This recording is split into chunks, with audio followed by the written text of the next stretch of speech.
Hey you, get out of my video. I'm trying to teach people how to factor polynomials using the method of greatest common factor. Before we do this lesson, we once again have to review two concepts. One, GCF, which is greatest common factor between, usually it's between two numbers or three numbers. This time we're going to be looking at numbers and variables. And then the other concept, another property of exponents, and in this case, what do you do when you're dividing powers with the same base? So let's first look at the greatest common factor between 6a squared and 8a. First, just look at the numbers 6 and 8. What are the factors of 6? I know 2, 3, and 6. And then of 8, 2, 4, and 8. So now, what factors do they have in common? In this case, they only have 2 in common, so that is their greatest common factor. And then because they also both have a squared and they have a in common, so that's a common factor. So the greatest common factor in this case is 2a. Now looking at 9, 6, and 12. Let's see, 3 goes into all of them. 2 goes into 2 of them, but 2 doesn't go into 9, so it looks like 3 is the greatest common factor between 9, 6, and 12. And then because they all have variable x to the third, x squared, and x, that is also a common factor, 3x. And then the last one, 4 and 12. Let's see, 2 goes into both of them. 2 goes into 4 and 2 goes into 12. But there's a bigger number that goes into both of them, and that's 4, because 4 goes into itself, and 4 goes into 12. So even though 2 is a common factor, the biggest common factor is 4. And once again, they both have the variable x. But in this case, we can't just take out x, we have to take out the greatest one that they have in common, which is actually the one with the smallest exponent. So you have to take out not just x, but x squared. So 4x squared is the greatest common factor. Now, what do you do when you're dividing powers with the same base? Do you remember when we had problems like x to the 4th divided by x? And I would always say, when in doubt, write it out. X to the 4th means x times x times x times x. And then over x, we were able to match up and cross off, which left us with x to the 3rd. Which is the same as if you just subtract exponents, 4 minus 1. So here are 3 examples where we're going to use that property. 18x to the 3rd divided by 6x. The coefficients we treat just like regular fractions. 18 divided by 6 is 3. And then x to the 3rd divided by x. Subtract your exponents, 3 minus 1 is x squared. And then the next one, coefficients divide as normal. 24 divided by 6 is 4. And we have one m on top and one on the bottom, so they cancel off, and there are no m's left over, so we just have 4. And then last one, 15 divided by 3 is 5. And then subtract your exponents, 4 minus 2 is 2, m to the 2nd. So you'll definitely need to remember how to do that for today's lesson. Okay, one last thing I want to talk about before we get into the heart of the lesson. Last lesson, we learned how to distribute a monomial times a polynomial. So 4x times x to the 3rd minus 2. So when we distributed, we would have 4x to the 4, and then multiply here, minus 8x. So last lesson, you started with something that looks like this, and then your answer looked like that. Today's lesson, we're basically just going backwards. You're starting with something that looks like this, and your final answer is going to look like that.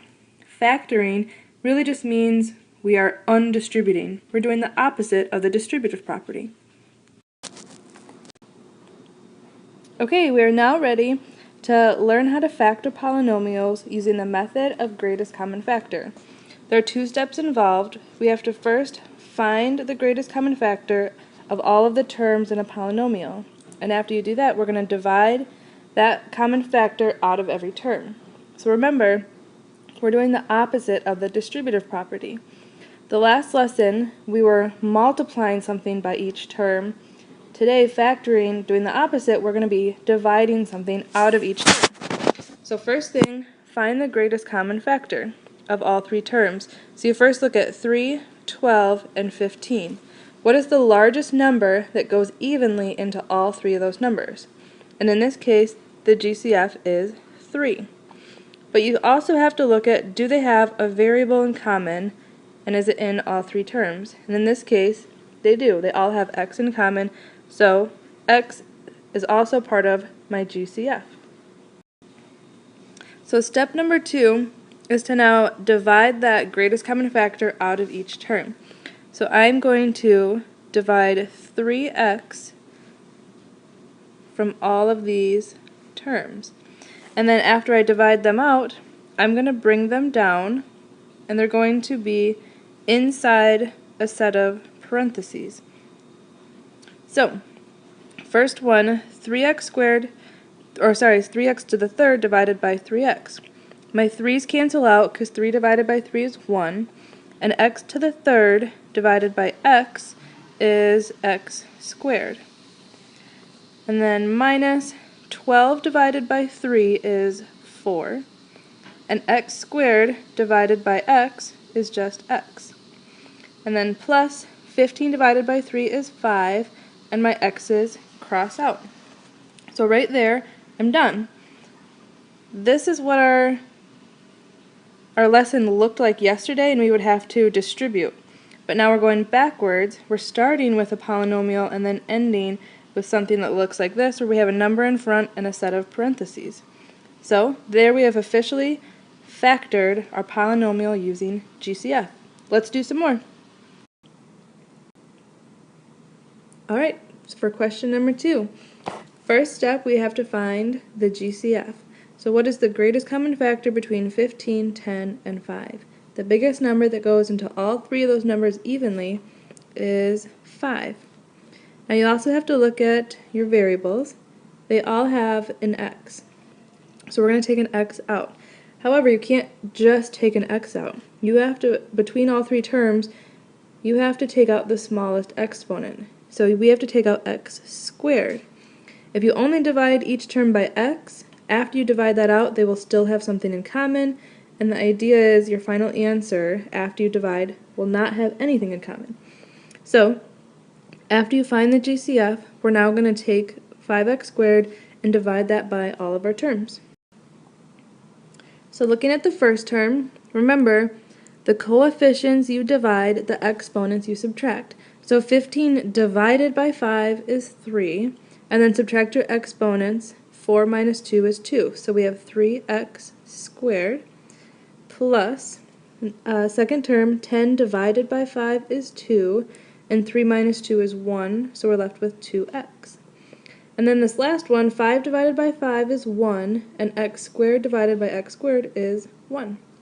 So there's my final answer. I factored out 5x squared, which left me with the quantity 3x squared plus 2x plus 1. Let's do one more together, and then I'm going to give you 3 to try on your own. Okay, this is the last one that we'll do together, and then I'll give you 3 to try on your own. We want to first find the greatest common factor. So between 32, 16, and 8. I know 2 goes into all of them evenly, but we have to look, is there a bigger number that goes into all of them evenly? I can see that 4 goes into all of them, but there's an even bigger one. 8 goes into 32, 8 goes into 16, and 8 goes into itself. So I'm going to take 8 out. Now you have to look at the variables. Here we've got x squared, x, but in this case there is no x in that last term, so x is not a common factor in all three terms, so I can't divide an x out. I'm only dividing an 8 out of each term. So 32x squared divided by 8, 32 divided by 8 is 4, and then the x squared comes down, plus 16x divided by 8, 16 divided by 8 is 2, so 2x, and then 8 divided by 8 is 1. So all I had to do was take 8 out, and then there's my answer. I have factored the polynomial using the method of GCF. Alright, now I want you to try these 3 problems on your own. So why don't you pause the video, write them down, try them, and then you can check your answer.